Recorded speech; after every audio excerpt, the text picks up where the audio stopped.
Evening. I hope you're keeping really well.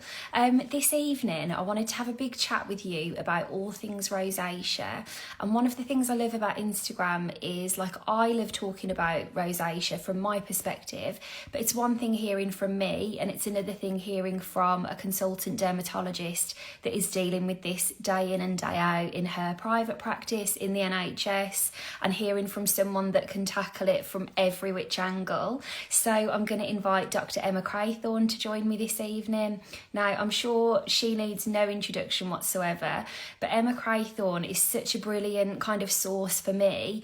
I only met her, I think it was earlier this year, and since I met her, I've spoken to her a few times when I've been researching different rosacea features, and she's just such a fountain of knowledge, and I find that she really breaks things down in a way that are easy to understand. She's full of practical measures as well, and like really quick and easy things that you can action if you want to manage your skin. But in addition to that, one of the things that Dr. Emma has done is founded this service, Klira. Now, how often have I said to you, if you think you have redness or rosacea, it's really important to see a specialist, have your skin looked at, check that what you're using is absolutely right for you, and have a really thorough analysis. But the thing with that is, it can be difficult to maybe find the time to go to the doctor or, you know, fit that into your everyday routine. And this service that she's created can be completely done online from the comfort of your home. You get through to a dermatology team that will completely analyse your skin, figure out what's going to work best for you, create a skincare formula for you. I'll let her go into this in all sorts of detail herself, but basically that's why I wanted to have her with us today. She is. Good evening. Hi Rose, how are you? How are you? Are you happy now that you've heard your life story? Yeah, it was so lovely. I was like, oh, this is great. I need Rose to introduce me everywhere. It's fabulous. I always think with things like that, it's just so much less mortifying if I hype you up when you're not here. And then, good. Listen, really thank you appreciate it. so Thank you. much. Not at all. I really appreciate it because, like I was just saying there, it's one thing me trying to impart a bit of wisdom about rosacea from a personal point, but you're the expert and you're dealing with rosacea day in and day out. And something I've really got from you over the years is it can very much be managed and treated, can't it? Yeah, that's right. I mean, I do think it's very important, but to have the patient's story as well. And as a dermatologist and somebody with a real passion for rosacea and treating it from all different angles, whether it's creams or whether it's tablets or whether it's energy-based devices, it's something that I really thoroughly enjoy doing because it makes such a difference to patients. But you're right, your story is actually as important because whenever you have the individual telling what their stories are and what's worked for them and what's come through them and the little tips and tricks, that's actually as important for helping people to realize what's important for them. So I think it's so good to have the overview that I see from thousands of patients, but it's so important to have that one particular patient's story because then people don't feel alone. And actually a lot of the tips and tricks that I might give you today are not the things I learned at medical school. They're not the things that I've learned through research. They are also stories that have come from patients and what they do to help with their day to day when they know they're going to have a flare, and little tricks that they can do in the gym. So I think it's so important that it is the doctor and it is the patient and it's a story between the two. So I love this forum and I really appreciate you asking me to come on. Which is why we're the dream team, Emma. That's it.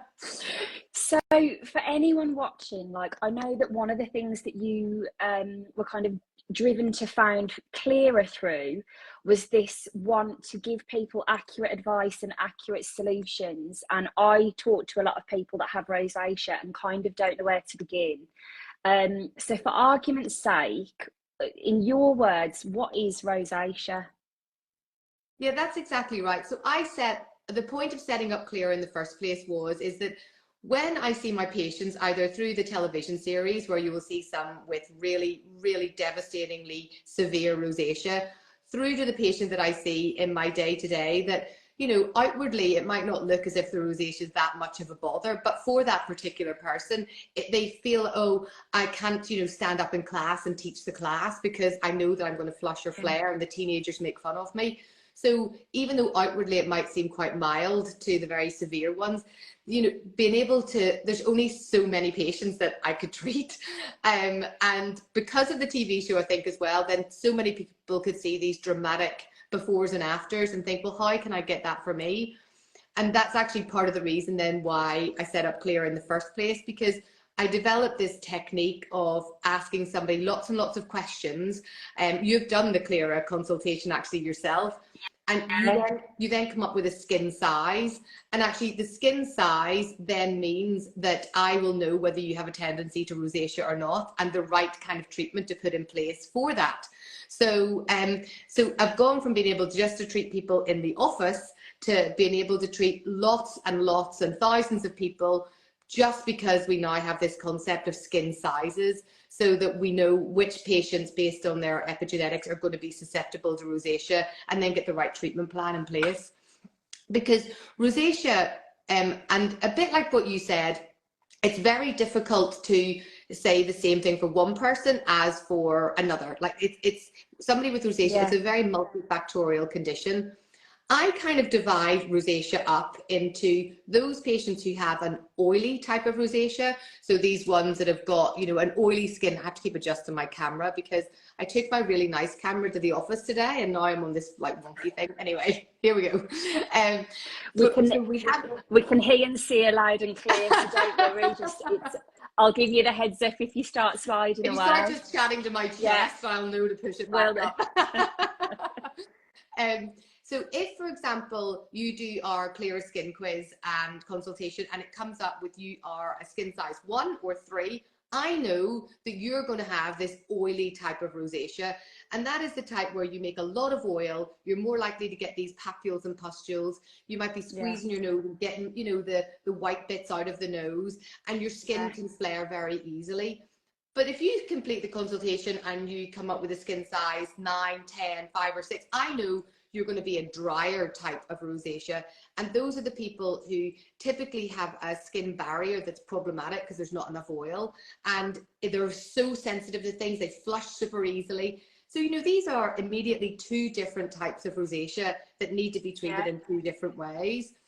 Now, you asked me the question of what causes rosacea. Well, the cause of rosacea is very multifactorial. So it's within our genetics. We have this tendency that we've inherited from our parents, and whether we, you know, like it or not, we will have this tendency to have rosacea. And that tendency means that we are more likely to be irritated by certain things that will be within our skin. So for some people, it's the oil itself. For some people, it's the sweat whenever they go to the gym or work out. For some people, it's the Demodex mites that live on our skin, and they exert this immune response. And for some people, it is just that their skin is just much more sensitive because the skin barrier isn't as intact. So otherwise, things that are sitting on the outside are likely to come in and irritate things a little bit more. So there's this hypersensitivity that goes on within the skin. There's also a factor of being able to create more blood vessels. So we know that for a lot of people with rosacea, they have a tendency to make blood vessels a lot more readily than you know, the group of people who don't have rosacea, making things more red, making the blood vessels more obvious. But actually that in itself is setting up this irritant and inflammatory response as well. So there is this combination then really of this increase in inflammation, increase in vasculature, and then an increase to irritants, including the gorgeous little mites that live on our skin that some of us are not bothered by, and others of us start to get an immune response to. And I think all of those things really touch on, so the questions that came in for the chat, Emma, or questions that come in general. It's so difficult when you're not with someone one-on-one to be able to say, listen, I think if you tried this cleanser, this moisturizer and this thing, it's going to all work out really well for you, because you need to know that extra detail about, are they dry or oily? Is it redness that's flushing? Is it redness with texture? And so that's, I think, one of the advantages of the Klira questionnaire being so thorough that you do kind of have to ask all of these million things to get the right solution.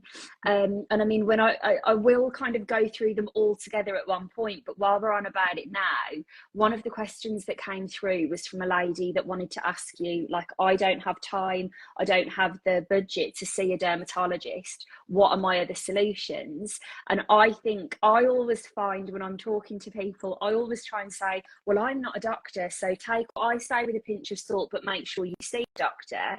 And I think that that's the great thing about having a service like this online. You're able to have the benefit of having that thorough examination without necessarily the time and expense of having to go to see someone one-on-one for that appointment. Yeah, I think that's exactly right. And it's almost back to that original point of why I set up the Klira in the first place. And it was for this exact reason.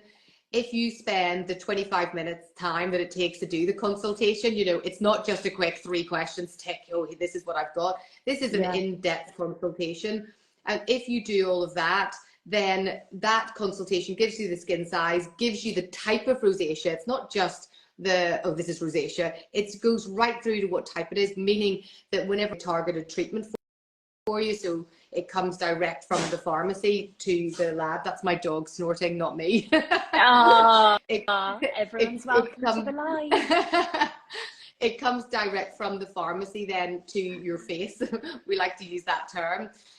But you've got this idea then that all of those questions mean that you've then got a much more precise type of rosacea. And to the person that sent the question, I get it, you know, getting to see a dermatologist is really expensive, and it isn't for everyone. Not only getting to see a dermatologist, access to the dermatologist in the first place and getting the appointment is really, really difficult. So your GP may or may not refer you on depending on the severity of your condition. So therefore you have to go down the private route. Not every dermatologist has a real interest in rosacea. And so getting to see the ones interested in rosacea again is quite difficult. When can I see you? Oh, in 3 months' time.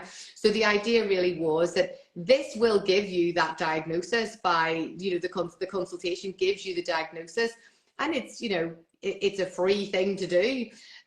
So that is a very accessible way of being able to get the diagnosis, but also the treatment then whenever it comes into it. Even if you were to come and see me privately, I'll write you the prescription, which actually for almost all our patients is the Klira formula anyway, but you're then paying for the formula or paying for the other proprietary drugs, which are slightly different. So you have to keep paying for that anyway. So this is an incredibly cost-effective way of seeing the consultant dermatologist and getting your treatment all in one go. And something that you mentioned there, Emma, that I think is really good is a lot of the time someone will say to me, how do I know if it's not just a bit of rosiness? How do I actually know for sure that it is something as kind of diagnosable as rosacea? And that was one thing I was going to ask you. I speak to a lot of people that are maybe, like, say I was diagnosed at 28. I never thought I had anything that was diagnosable, say, because I'd always had redness. It never occurred to me that there was a way for my skin not to be as red.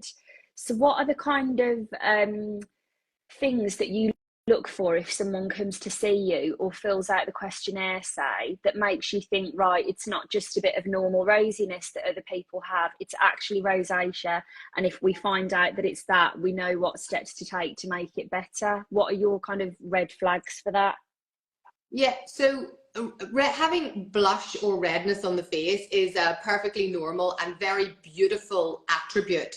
You know, that's why people, to make themselves look more beautiful, will put blush on their face. It's a sign that over the years that it's a very endearing feature, and it's a real sign of attractiveness.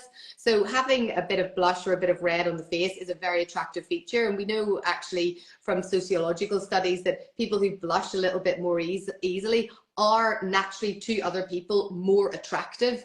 So those kind of things have to be remembered. A little bit of blush, a little bit of redness and flushing is a really great feature. So that's not what the problem is. The problem is whenever this is sustained all the time, and when it becomes painful, or whether it becomes increase in sensitivity. We call them stingers or burners. So when it's like, also then whenever it starts to becoming cosmetically more problematic, so you're seeing larger blood vessels on the surface of the face, and they're becoming more of a problem for the person cosmetically, and then going right into the medical side of things, where that redness and flush has now started to become a little bit thicker on the skin, almost a bit edematous, we would say, or you're starting to see the papules and pustules, the spots that go alongside it, or you're getting changes in the eyes, so people can get grittiness and sensitivity around the eyes.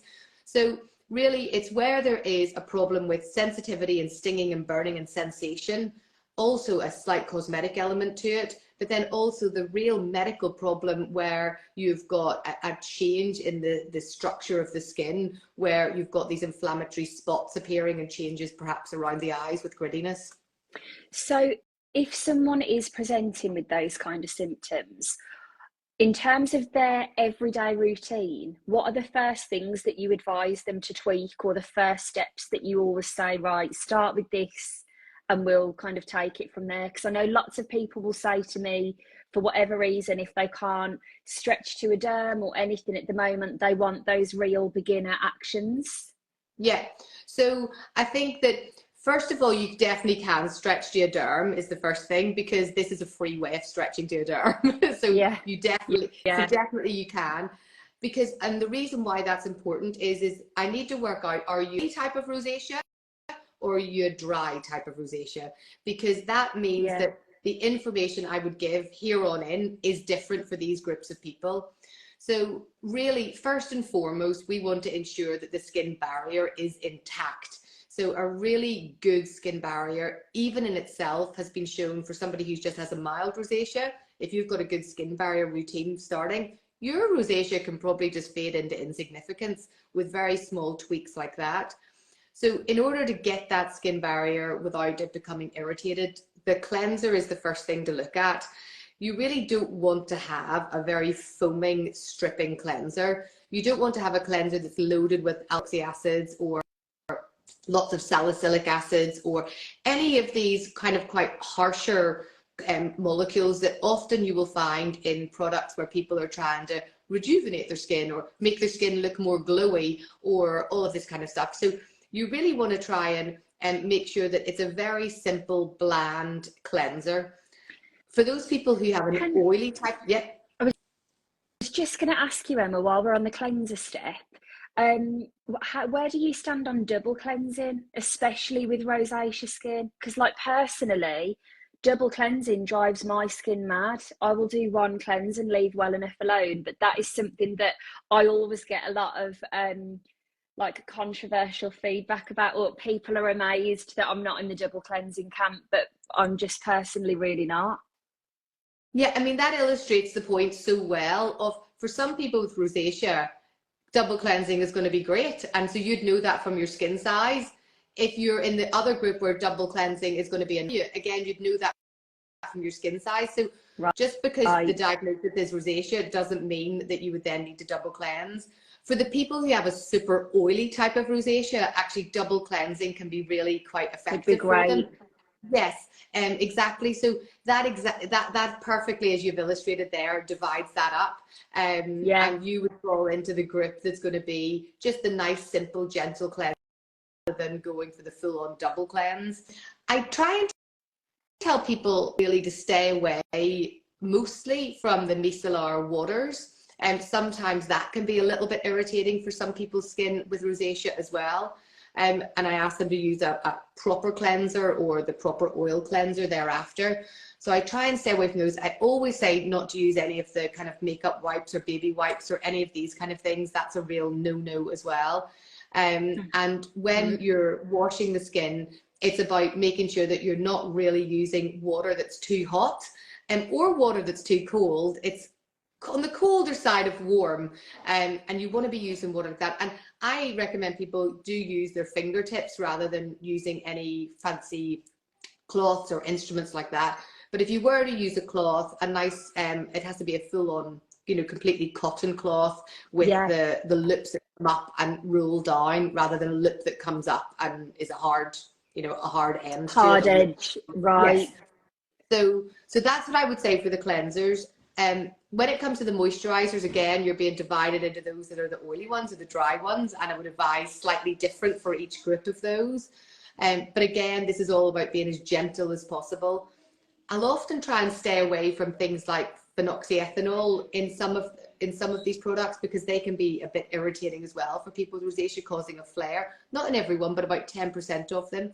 And then it is about trying to find the SPF, especially for this bi group of rosacea patients. The SPF is really important, and that's in the next. I mean, it's obviously important for everybody. You know, I'm a dermatologist, but that would be a very important one to try and find. And I don't agree with the it has to be an all mineral sunscreen at all for rosacea.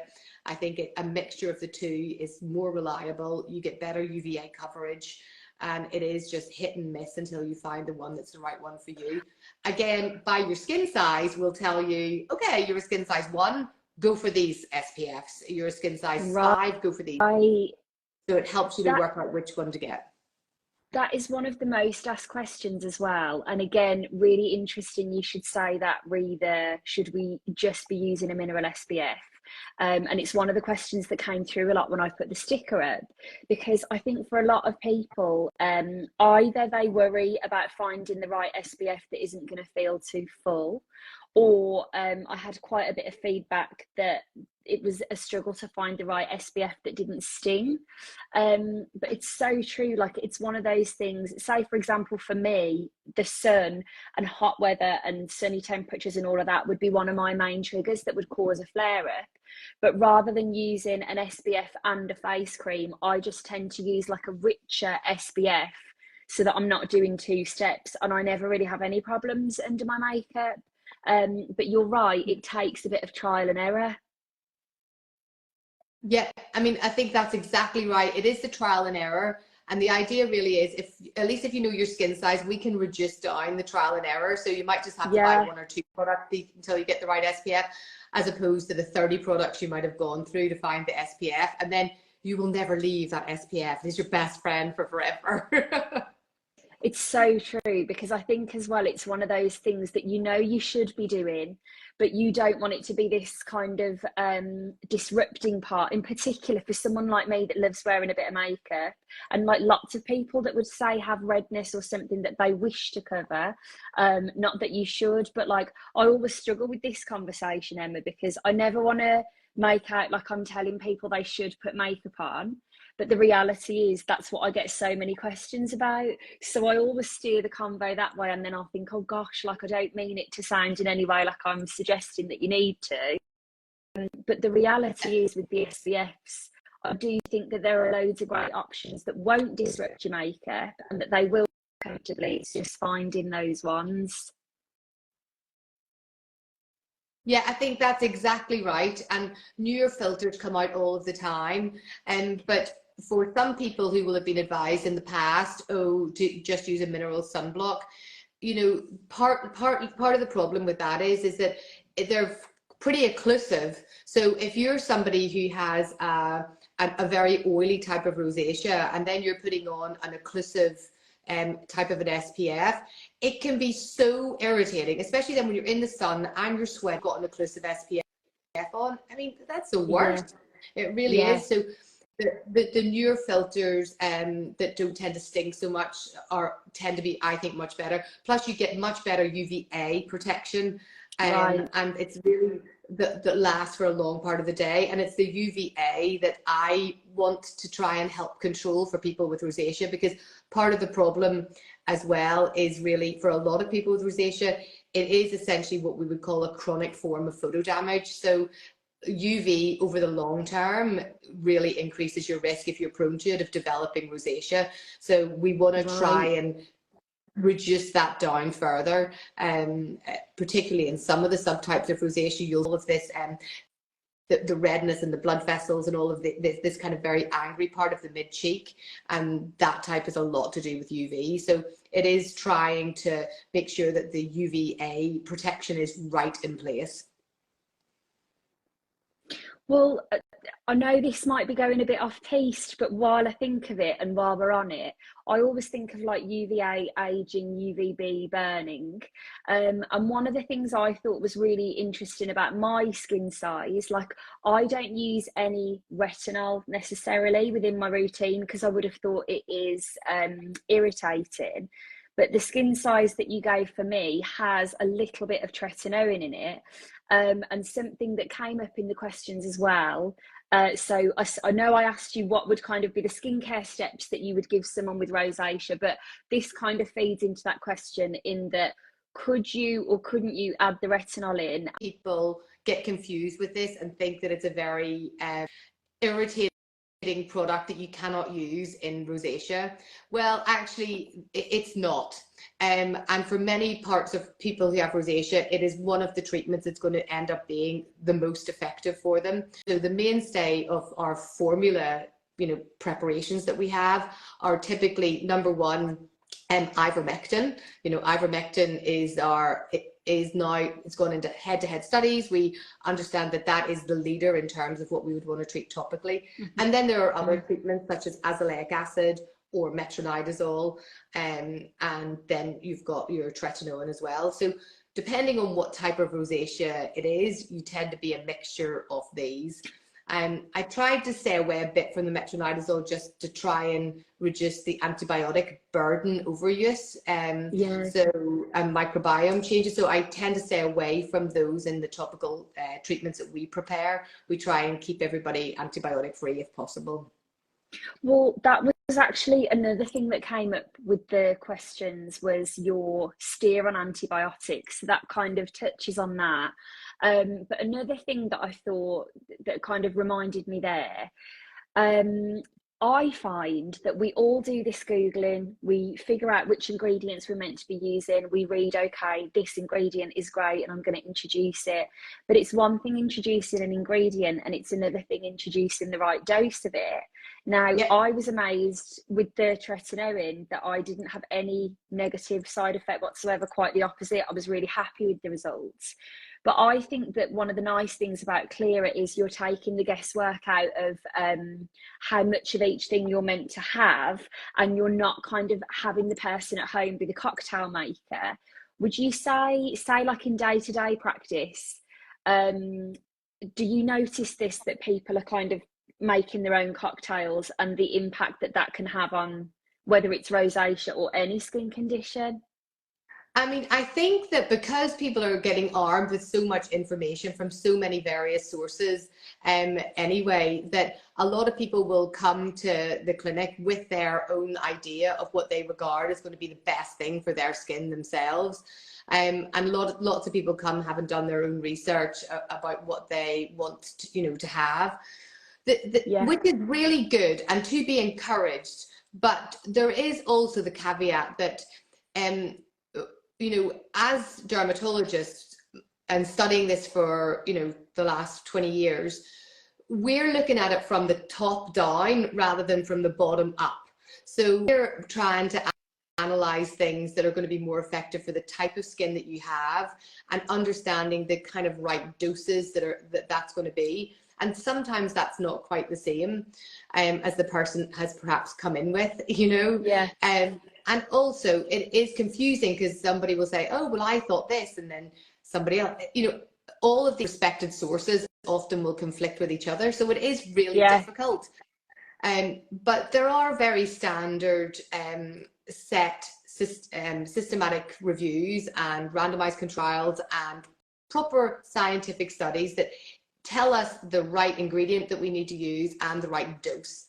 And that's what we go on in Klira. It is very much, this is the evidence-based medicine that you would get if you came to see us in our Harley Street practice or wherever our dermatologists are practicing. This is what you get, is exactly this.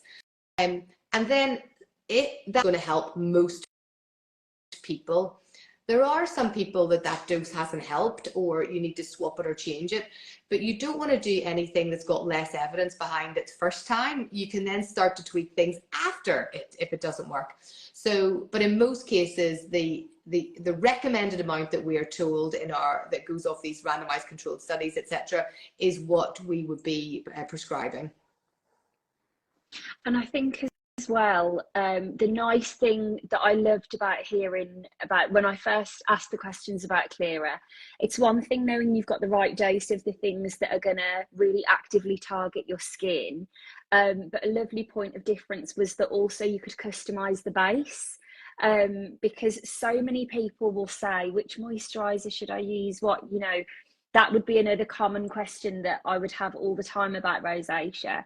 And it's so nice to have the extra reassurance of you can have all of your active ingredients nailed, but you still also have the option to go a bit richer or a bit lighter with the actual kind of delivery formula as well. Yeah, that's right. And that's why somebody like you who was so frightened of the idea of using tretinoin, Yeah, that's why it can be delivered to you in that way, exactly because the base is tailored to your skin size. So I know exactly what yeah, needs to go in it so that I can make sure that the drugs that I know that are going to work, you can have. So, yeah. so it is about the base. It's all about the base. That should be the tagline, that song. You heard it here first. No treble. So it's all about the base. And you know, even things like not putting the phenoxyethanol in or putting more hyaluronic acid in or all of that kind of thing. Okay. Well, in terms of Klira, Emma, by the way, if you're just joining us, good evening. Dr. Emma has really kindly agreed to come and join me to talk about all things rosacea, which includes your brilliant at-home kind of skin service where we can have a full, thorough run through a proper skin analysis, have a custom-made formula to suit our skin. I know that you've really kindly given us an offer of 50% off the first month for anyone that wants to try. So I'm really keen to touch on that. And then I'm also going to touch on, we had so many questions come in for you. So just if you're watching now, if you want to ask anything, I know we've been chatting amongst ourselves, but I'll keep an eye on the questions here and we'll go through them. I can just see here, Eloise has actually asked me, I'm skin size 10. And I've been on skin size 10 since. I have never changed that because I know, as you say, Emma, you have the option to tweak it if you want to amend anything, but skin size 10 works really well for me. But Emma, can I go And that through tells some? me Oh, that you sorry. are that. No, it's Go on. okay. I was just going to say, and as soon as I know that you've filled out that thing and you're a skin size 10, I know that you are the rosacea person. You've got this tendency, but you're the dry type of rosacea. So a Yeah. double cleanse would be a nightmare. A double cleanse would be a nightmare for you. Nightmare. So, Yeah. so that's how, yeah. And it's so true. Like, one of the nice things I remember you telling me when you were first explaining Klira, it's not just having that one step nailed, it's the fact that you get the halo effect of, right, based on what you've told me, I think that all of these other parts of your routine would work well with it, because I feel like it's all of those steps that work together in harmony, and it's the other things you work out. Like, I know when the weather gets colder now, I love going for a walk, to just, you know, get a bit of music on, switch off. That'd be one of my favorite things. I can't do that without a really rich layer of moisturizer when it's cold, because that will make my skin really red and make it really dry. Or like Yeah. if I'm having my big shower where you do like your legs, you exfoliate, you're putting your hair mask in, I'd have to moisturize before that shower, because otherwise I'll come out red as a beetroot. Like, it's a whole package, isn't Yeah. it? Yeah, that's So exactly right. I'm sorry if you can hear my yeah, next door neighbor practicing his horn, his trumpet. love that for him. Absolutely great. Do you know, I could hear like whispers of something, but there's always whispers of something in my house. And I was thinking, door's probably gone. Maybe it's the dog. But no, I can't hear it. Unfortunately, I kind of wish I could hear that a bit more. Okay, good. This But is a teenager practicing a French horn, I think, so it's we good. brilliant. That makes, that'll make for a nice relaxing evening. Um, Yeah. why don't we distract you with some of the questions that came in? And can I just say, I feel like, you know, when you go to a sleepover and you have the torch Oh under my your gosh, house, yeah. the sun has just completely gone in. So sorry if I'm super dark, but anyway, we'll go through some of these. Some of the questions that came in, Let me see where I'd like to begin, because so many of them we've kind of touched through as we've gone along. Right, this lady actually is lovely. I had one lady specifically asking for suggestions for ocular rosacea. Now, I don't think I have that, so it's not something that I personally can offer any insight to. And I wondered what your go-to kind of products or steps were for that, Emma. Yeah, so ocular rosacea, it can be quite severe and very distressing for a lot of people. So some people who have rosacea might just notice that they've got a little bit of irritation in the eyes, and it might feel a bit gritty. And for other people, you might actually notice that you get quite a build-up around the eyelashes. So, and by build-up, I mean a lot of almost like sebaceous, crusty material around the eyelashes. And the Right. Demodex mites that live on our cheek, well, they live on our skin in total, but for some people who have rosacea, they have more of these running along the margin of the eyelashes, and then that in itself can then set up this inflammatory response. So it's part Right. and parcel of having a problem with the skin, yes, around the hair, yes, and the eyelashes, but also you can then get, whenever you look at the conjunctiva, this part here, it can be red, you can see lots of little blood vessels, and even then going on to the whites of the eye, where it can be very irritating as well. So it can range from being just a little bit mild, where for some people using things like visco tears, which is a lubricant for the eyes, can be very helpful, all the way to being very severe and really needing to see an ophthalmologist for treatment. And Right. typically the treatments can range from a variant of ivermectin, which is what we use treating the actual eyelid skin, to treatments like intense pulse light along the actual eye area itself. I tend to refer all of my patients who have more than just mild ocular rosacea to my ophthalmology colleague, and he typically will do a combination of drops into the eyes and intense pulse light, but specifically for the eye area. Speaking of intense pulse light, that was actually something a lot of people asked about, and essentially a mixture of questions around what kind of changes can you expect to see if you were to do that, and I'm talking kind of the whole face now, and at what stage should you consider that in addition to your topical treatments? Okay, so if you're thinking about using lasers at all, there's probably two lasers to think about. One is a pulse Mm-hmm. dye laser. So thinking about this pulse dye laser, and the other one is not truly a laser, it is the intense pulse light. There are other ones for individual little blood vessels called a KTP laser, or an NDI, but typically we'll concentrate on the pulse dye laser or the intense pulse light. And not all intense pulse light devices are the same. You know, some of the newer, more modern ones, and I'll name the Luminous M22 Stellar. That is a really amazing piece of kit where, you know, it's a pretty new device, and you can target the blood vessels at different depths within the skin. And you can also specifically then target the individual vessels.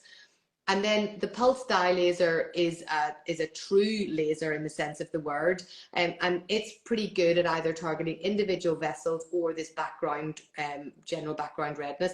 So both of these devices are good for rosacea. Which one is better? Who knows? Multiple studies have said one's better, multiple studies says the other's better. So really, I really don't know which one is going to be the best one for you as a person. But my feeling is that as time goes by, that probably it is these newer IPL devices that are probably going to be better and are a bit more tolerable for patients rather than the pulse dye laser. So that's where I would tend to start with my patients. You use these for a number of reasons. Number one, if somebody is getting a lot of flushes and flares, and it's this overwhelming flares whenever they have things like maybe red wine, or they've been at the nervous when they're presenting or something, then actually for the flares of rosacea, it can be helpful as well. But if you have just general background redness, that's also an indication if it's cosmetically problematic, or if you have lots and lots of visible blood vessels, or even just small visible blood vessels that happen to be in the cheek or around the nose. That's whenever lasers are effective, because creams are not going to get rid of blood vessels that you can see. They're not going to get rid of them. A laser would be the thing to do that. So they're the people I would consider lasers. Overall redness that needs brought down, individual blood vessels that need to have targeted treatment, or these people who get real flushes and flares, a course of maybe 4 to 6 to see if that can give some improvement. That was going to be my next question. How many would you say you need, and how long do you have to leave in between each treatment, say? If you're doing it for the background redness or the flushing, I'd say to people, you need to commit really to between 4 and 6 treatments to see if it's going to be helpful. And each treatment is spaced 4 weekly. So Okay. you need to really commit to that. And if you're doing it for individual blood vessels, you just need 1 treatment. That will get rid of them. They may come back a year later or whatever, and you need to have them treated again. But individual tiny little blood vessels like this, yeah, that you can treat those in 1 treatment. I didn't know that actually. That is so good to know. And just looking again, another one of the questions that came in that I was thinking I'm really keen to get your steer on. I had a lot of questions about covering those kinds of blood vessels. Now, what would you say? Do you have any favourites that you recommend, or from personal use, or what clients would tell you about? What are your favourite makeup solutions for coverage? So I am not a makeup artist, nor do I even kind of try and pretend that I know that much about makeup at all. I mean, I hardly ever wear any makeup. It's not my area of expertise. But I'll say the ones that people, the kind of makeup brands that don't seem to irritate a lot of my patients with rosacea, Yeah, are the bare minerals. People tend to really like, and yeah. that tends not to bother them so much. But other than that, honestly, I'm not the right person to answer that question. Do you You're know the what person to though? answer that question. You tell me Yeah. what. You tell me. Do you know, I was thinking about this today because I was reading through and I was thinking, what would I say? And I'm always really keen to ask other dermatologists because, like, Dr. Justine Hextall, for example, I'll never forget years ago, and I'll always remind her of it. She said to me that if someone comes to her and is considering Botox, that she says to them, listen, if you want the Botox, that's fine, but can you just do me a favour and get yourself a bottle of NARS Sheer Glow and wear that for a bit, and that might be like this nice hydrating thing that makes you feel a bit differently. And so I feel like there's always kind of makeup solutions. I had a few that came to mind because I feel like anything to do with rosacea is how long is a piece of string. Like on the affordable side of things, I think L'Oreal do great full coverage bases. Now, sometimes people will say, oh, but there's such and such an ingredient in that I don't like. And I'll go, okay, like my holy grail would be the It Cosmetics CC cream. That's my favourite thing that I really rely on.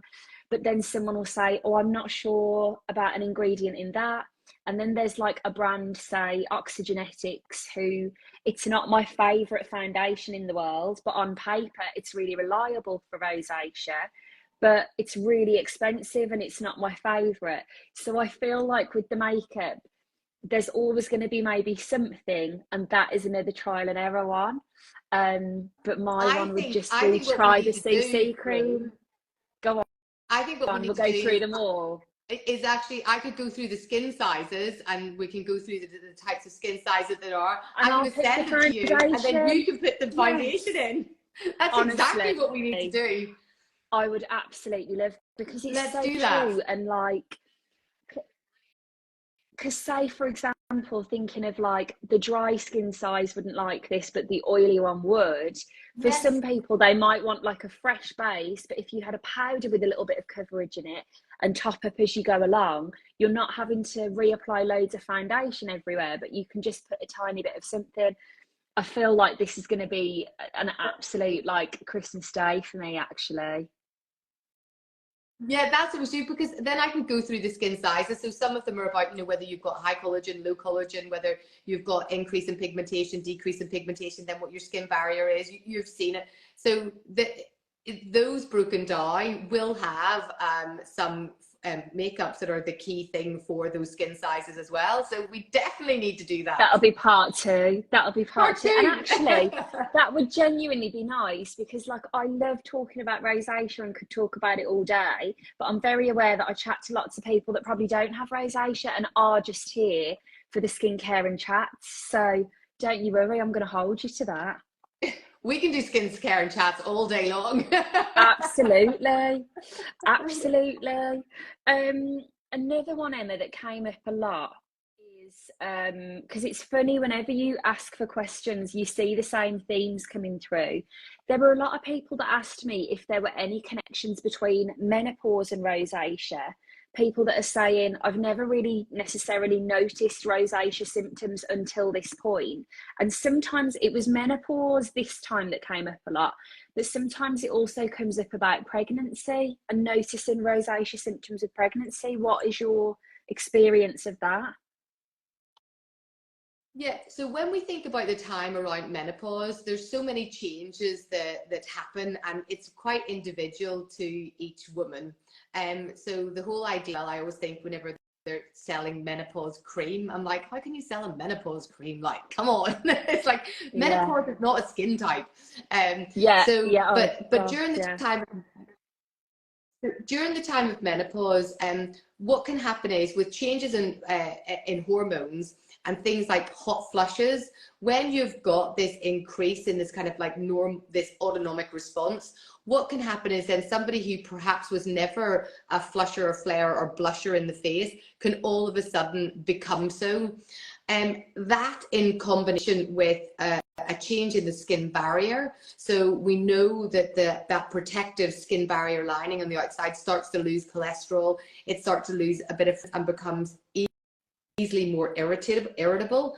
So you've got a skin barrier that's a bit more irritable. You've got this tendency to flushing and flaring. And then you've also got this cumulative UV damage, because you're not 20 or 30, you're 40 or 50, and then you've got this UV damage that's happened all the time. So it's around about those ages where sometimes all of these things just crash together, and for some people they get rosacea for the first time.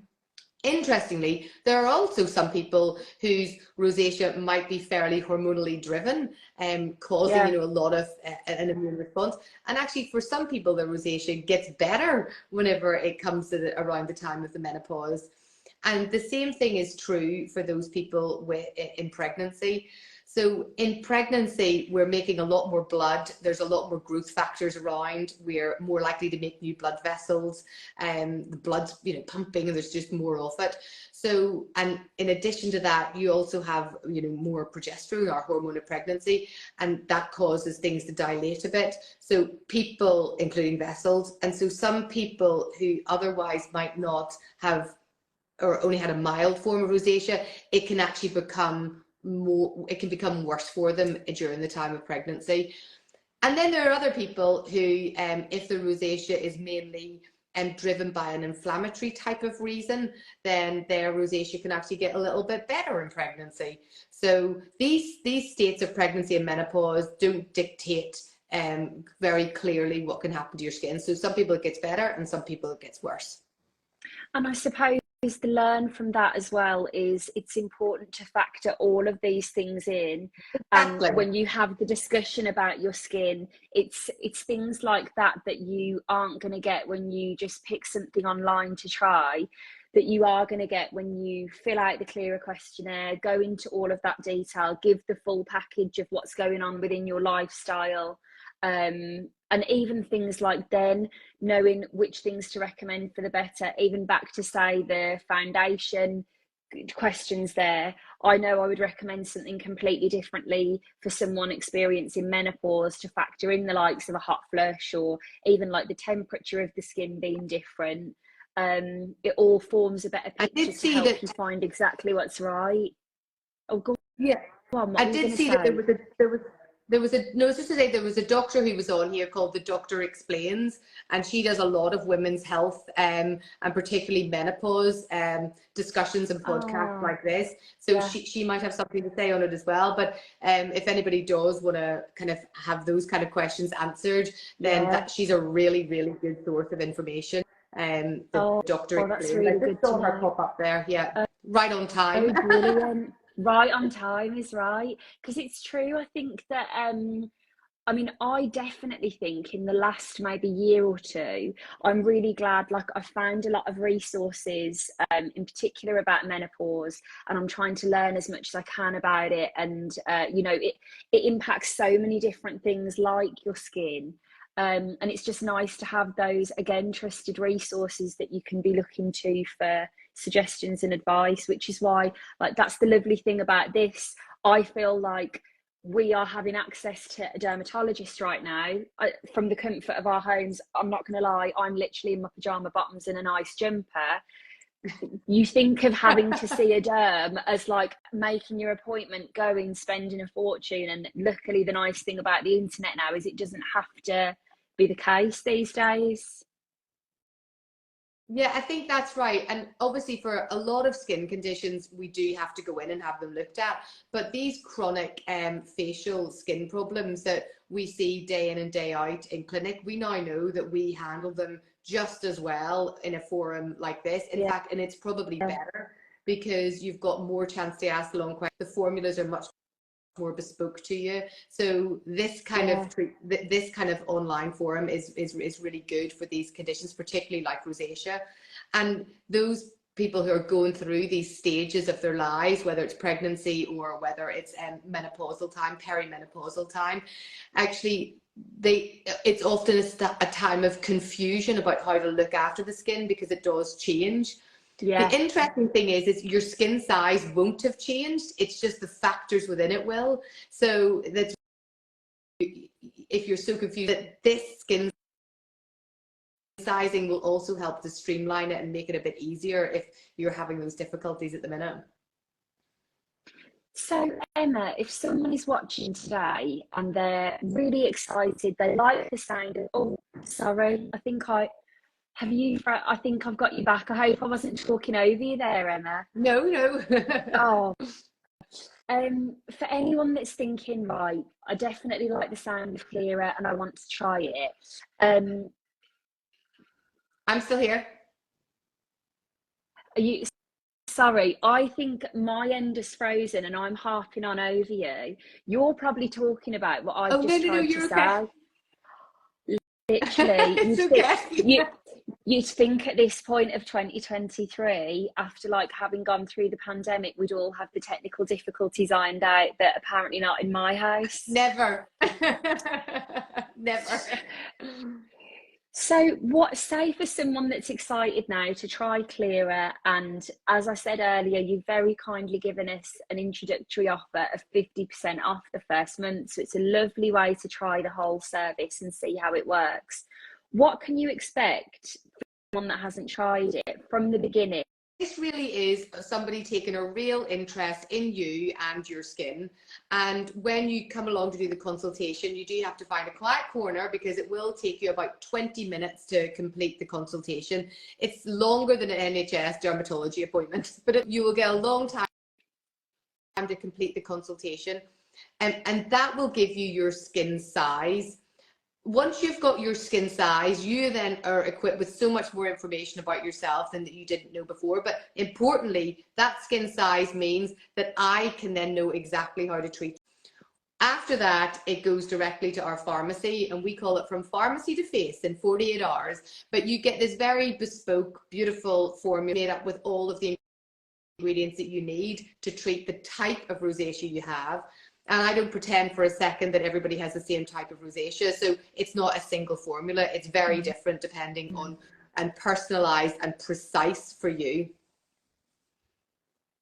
And then from there, Emma, like I know one of the things that is really helpful as well is you can also check in and discuss your progress and discuss how things are working. Check that all of the other things you're using are appropriate. Things like your cleanser that you said is so important, the rest of the routine. It's not as simple as, right, here you go, see ya.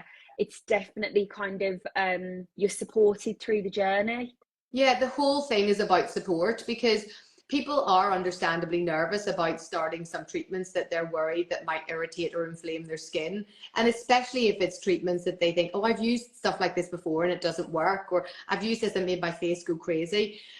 So a lot of, and this is why, you know, you can't sell this kind of thing in books, because it needs the support to go with it.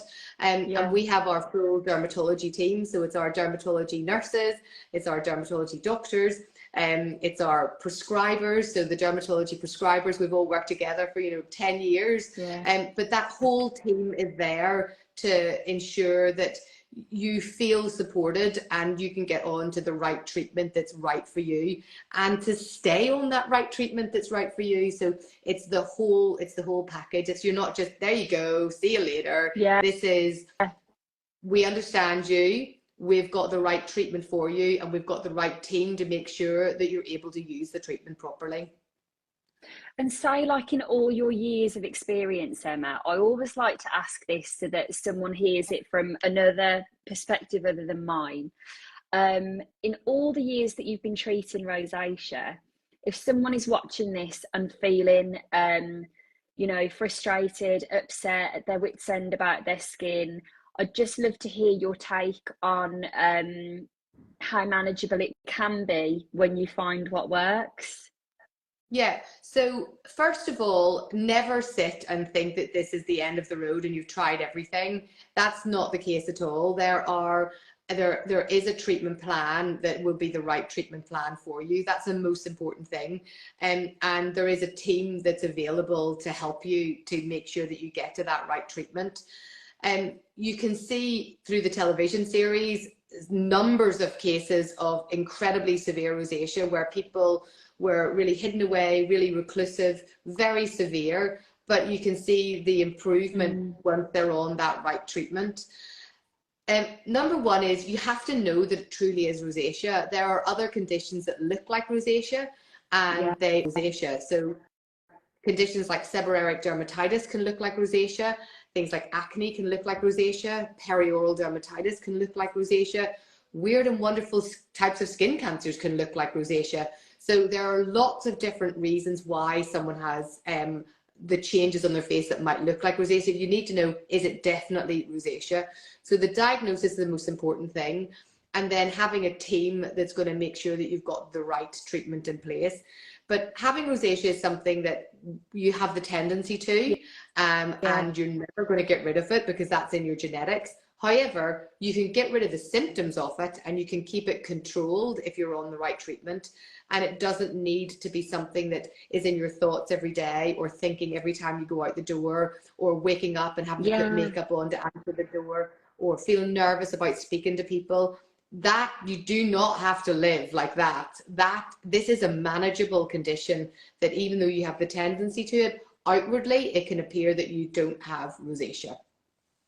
And that is the nice thing as well, I think, when the reassurance that you could have had it for the longest time. You could think that, well, I've always had this, it's never going to change, it's always going to look like that. It's nice to know that you can reduce it, even if it's the first time you're looking into this. Say for me, when I was 28, like, who would have thought that you can change something that you can remember having for as long as you've looked in your own reflection? And it's just nice to know that there is something out there if you want to make that change. And also, I think as well, I speak to lots of people that say, I've tried everything, I've tried a million things that don't work. Or as well, people that maybe are really happy with their current routine and they've maybe taken the initial steps to taking care of their skin if they think they have rosacea, and this could be that additional thing that you add in as like your supercharged active ingredients to complement what is already a routine that's working well. Yeah, that's right. So the treatments that we have don't work by themselves. You need to have the right supporting routine. So that you will continue with the good right morning routine, but you do still need an active treatment. You know, rosacea is we call it a disease. It is a skin condition, and there are very good active treatments. But it's a very easy one and done. You know, nighttime, wash your face, one and done. Your treatment done. That's it. Nothing else is needed. So it doesn't overcomplicate things at all. In fact, it really simplifies things. But for a lot of people, just the skin barrier control is usually not enough. They need to have the next step in the treatment, and then you can just one and done at nighttime. That's easy. You put a night cream on anyway, so you might as well put on the right one. Absolutely. Well, listen, thank you so much for coming, Emma, and 100% I'm taking you up on foundations per skin size. Yes.